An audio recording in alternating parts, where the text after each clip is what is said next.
नमस्कार, सुवर्णास किचनमध्ये आपले स्वागत आहे।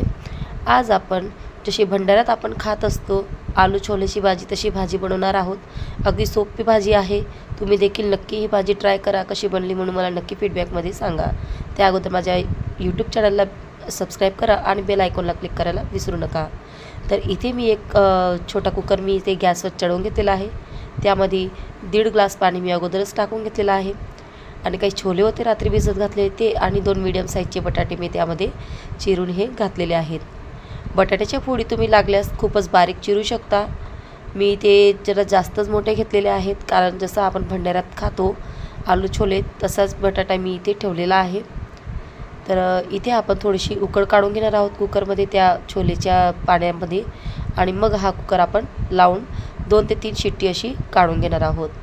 तर छोले हा एकीकडे शिजून होत आहे तोपर्यंत आपण इथे त्याला लागणारा मसाला हा परतून घ्यायचा आहे अगोदर। तर इथे मी एक मीडियम साईजचा कांदा घेतलेला आहे, तो असा उभ्या स्लाइसमध्ये मी इथे चिरून घेतलेला आहे। तुम्ही एकदम बारीक देखील चिरू शकता, जसा तुम्हाला सोपं वाटेल तसं तुम्ही इथे चिरून असा शेकून घ्यायचा आहे। तर यामध्ये मी थोडंसं तेल देखील घालणार आहे। तेल घालून मग मी हा कांदा व्यवस्थित असा शेकून घेणार आहे।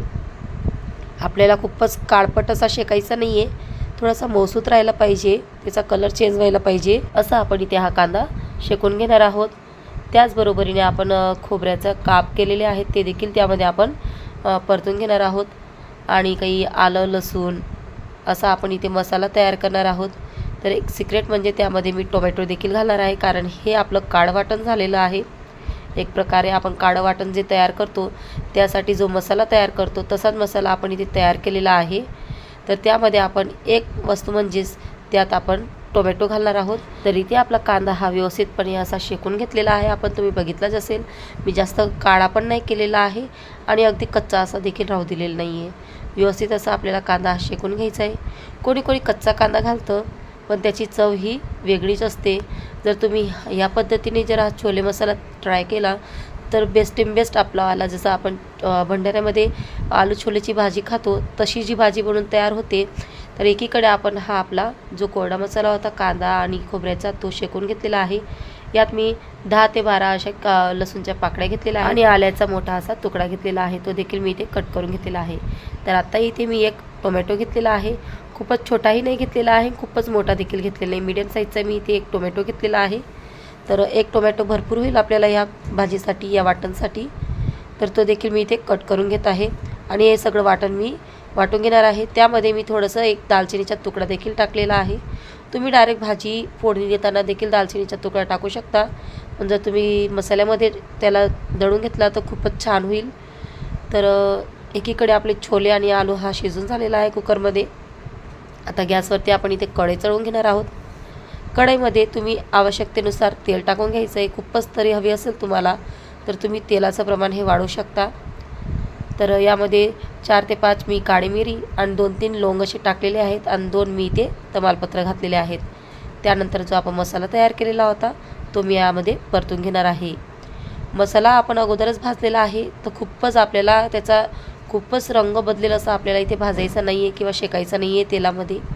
ऑलरेडी तेल आपलं हे गरम झालेलंच आहे, त्यामध्ये आपला हा मसाला आपण 2 ते 3 मिनटं असा परतून घ्यायचा आहे। आणि परतून झाल्यानंतर त्यामध्ये तुमच्याकडे जर छोले मसाला असेल तुम्ही तो घालायचा आहे, अन्यथा तुम्ही स्किप देखील करू शकता। कांदा लसूण मसाला घातला तर खूपच बेस्ट होईल। मी ते कांदा लसूण मसाला घालणार आहे, काही काश्मीरी रेड चिली पावडर आणि थोडंसं धने पावडर घालणार आहे मी अर्धा 1 चमचा असं मी इथे मसाले घालून घेत आहे। रेड चिली पावडर देखील घालायची तुम्ही इथे। तर तुम्हाला किती तिखट हवं आहे त्या हिशोबाने तुम्ही इथे मसाले घालायचे आहेत आणि थोडीशी हळद पावडर देखील घालायची आहे। आता हे सगळे मसाले आपण त्या वाटणमध्ये व्यवस्थित असे मिक्स करून घ्यायचे आणि मिक्स करून झाल्यानंतर मग त्यामध्ये आपण जे छोले आणि आलू जे आपण शिजवून घेतलेले ते त्यामध्ये टाकून घ्यायचे आहेत। इथे आता आपण हे छोले आणि आलू टाकून झाल्यानंतर भाजी व्यवस्थित अशी मसाल्यामध्ये एकजीव व्हायला पाहिजे अशी आपण हे सगळं व्यवस्थित असं परतून घ्यायचं आहे। गॅस खूपच फुल नाही ठेवायचा आहे, मीडियम ठेवायचा आहे किंवा स्लो ठेवायचा आहे। आता तुम्हाला किती पातळ हवी याची ग्रेव्ही त्या हिशोबाने यामध्ये पाणी घालायचं आहे, पाणी ओतायचं आहे। तर इथे मी 1 ते 1.5 ग्लासच्या आसपास पाणी टाकून घेतलेलं आहे। मी अगोदर देखील अर्धा ग्लास पाणी कुकरमध्ये टाकून घेतलेलं होतं. तर चवीनुसार मीठ घालायचं आहे आणि 1-2 उकळी येऊ द्यायची. तुमच्याकडे जर कोथिंबीर असेल तर ती त्यावरती चिरून टाकून द्यायची मस्तपैकी. अतिशय सुंदर अशी आपली भंडाऱ्यावाली ही आलू छोलेची रेसिपी बनून तयार होते. तुम्ही देखील ही रेसिपी नक्की ट्राय करा. कोणी पाहुणे मंडळी येत असेल तर त्यांच्यासाठी तुम्ही हा बेत बनवू शकता किंवा काही तुम्ही छोटा मोठा काही असेल तुमच्या घरात कार्यक्रम त्यावेळेस देखील तुम्ही ही खूपच सोपी ही रेसिपी ट्राय करू शकता. अगदी सुंदर असा कलर आलेला आहे आपल्या भाजीला. आता इथे मी ही भाजी व्यवस्थित अशी परतून घेत आहे आणि त्यानंतर मग मी हा गॅस बंद करून घेणार आहे. तर बघू शकता आपण किती सुंदर कलर आलेला आहे. तुम्ही देखील ही भाजी नक्की ट्राय करा आणि जर तुम्हाला आवडलीच तर मला नक्की फीडबॅक द्यायला विसरू नका. तर अशा नवीन नवीन रेसिपीजसाठी सुवर्णास कुकिंग रेसिपीजला नक्कीच सबस्क्राईब करा आणि बेल आयकॉनला क्लिक करायला विसरू नका. आणि जर तुम्हाला ही रेसिपी आवडलीच तर शेअर करायला विसरू नका. धन्यवाद.